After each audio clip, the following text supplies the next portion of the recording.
كل سنة وانتوا طيبين. هنعمل النهاردة مع بعض طبق الفول للسحور. هنعمله بطريقة جميلة جدا وهيطلع معاكي بالشكل الجميل والطعم العسل ده.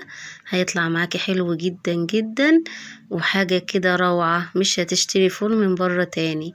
يلا نسمي الله ونشوف المقادير. عندي هنا نص كيلو من الفول، نقيته كويس لان بيبقى فيه حاجات يعني وبيبقى فيه فول مش كويس.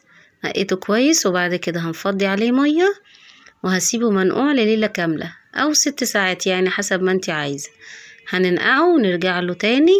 بصوا بعد ما نقعته ليلة كاملة، بصوا الحباية بتاعتنا كبرت ازاي وبقت طرية وكده جاهز ان هو يستوي. النقع ده لازم لانه بيخلي الفول بتاعنا ما ياخدش تسوية كتير. يلا بقى نشوف الاضافات بتاعتنا. عندي هنا 4 معالق من العدس مغسولين كويس، هنضيفهم على الفول بتاعنا.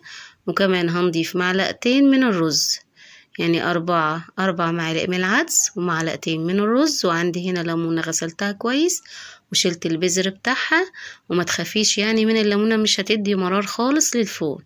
عندي بقى الإضافة اللي هتخلي الفول يستوي معاكي في نص الوقت بالظبط، اللي هي الخل. هنحط 2 معلقة كده من الخل، هنضيفهم على الخليط بتاعنا وكده خلاص الفول بتاعنا بقى جاهز ان هو يستوي. هنحطه في حلة ونشغل عليه النار ونفضي بقى عليه مية بتغلي. لازم علشان الفول بتاعك يستوي معاكي بطريقة ناجحة وما يزرقش ولونه ما يغيرش، لازم تسويه بمية بتغلي. وكل ما يكون عايز يعني كل ما المية بتاعته تنقص برضو تعملي مية بتغلي كده من الكتل وتفضيها عليه علشان ياخد معاكي وقت اقل ولونه ما يغيرش معاكي. هغطي الفول وهسيبه يغلي 2 دقيقتين وبعد كده اوطي عليه خالص وارجع لكم. بصوا بقى الفول ده بالظبط بعد 2.5 ساعات، بعد 2.5 ساعات من التسوية. بصوا الجمال، زبدة. بصوا الفول عامل ازاي، حلو جدا جدا واستوى معايا في وقت اقل.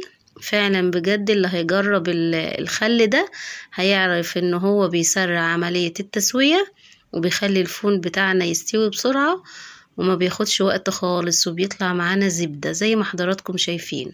يعني كتير قوي ياخد معاكي 3 ساعات ويبقى بالجمال ده، يعني 3 ساعات او 2.5 ساعات وهيطلع معاكي الفول بالجمال والحلاوة دي. بصوا جميل ازاي، بيتهرس بطريقة سهلة وطري معانا وحبة الفول مستوية وجميلة عاملة زي الزبدة بالظبط. بصوا جميل جدا، مش محتاج حاجة خالص، جميل جدا جدا واحلى بكتير من اللي احنا بنشتريه من بره طبعا. هنهرس بقى حبة الفول بتاعنا ده ونبتدي بقى نحط لهم الحاجات بتاعتهم، الطحينة والتوابل والزيت. هنرش رشة كده من الملح. الفول ده طبعا اساسي في رمضان، فدايما لما بنعمله في البيت بيبقى احسن بكتير من بره وانضف طبعا. وهنحط كده رشة من الطحينة وحسب ما حضراتكم عايزين، ممكن تحطوا عليه سمنة بلدي، ممكن تحطوا عليه توم، ممكن تحطوا كمون وليمون بس وزيت، بيبقى حلو جدا. ورشة كده بسيطة من الشطة تاني ورشة من الكمون. وبعد كده بقى هنضيف زيت زيتون. زيت الزيتون بيدي طعم حلو جدا جدا للفول بتاعنا، بيخلي طبق الفول بتاعنا مميز. وعادي وممكن تحطوا زيت ذرة برضو حسب ما حضراتكم عايزين. رشة بسيطة كده بقى من الليمون وكده طبق الفول بتاعنا بقى جاهز. بصوا الجمال، طبق فول روعة، حاجة كده جميلة جدا جدا زي اللي بتاكليها في المطاعم بره واحلى وانضف كمان.